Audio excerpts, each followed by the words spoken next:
प्यार छे तू जान कैसे भूल जाइबोगे। पहिला प्यार छे तू जान कैसे भूल जाइबोगे।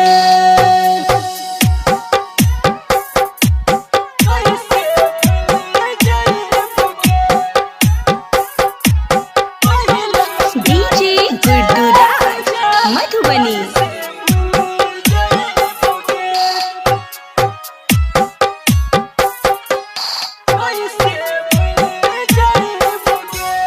खिड़की खोल के जान देखे छे लागे जान। खिड़की खोल के जान देखे छे लागे जान।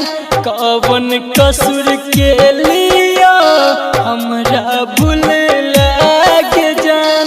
कवन कसूर के लिया हमरा भूल लागे जान। हमरा सताबै गे हम नहीं साथैबोगे। हम नहीं साथैबोगे।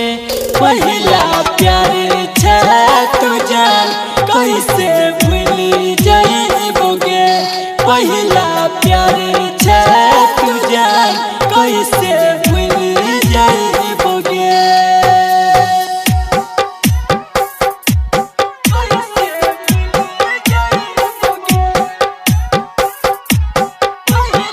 डीजे गुड्डू राज मधुबनी।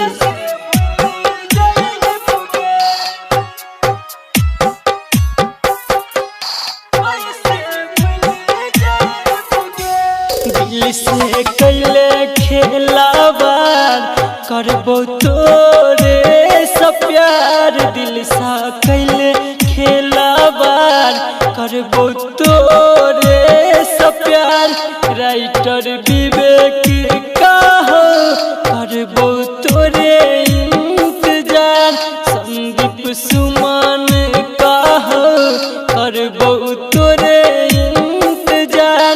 याद ये तो जब तोहर जान फोटो देखबोगे।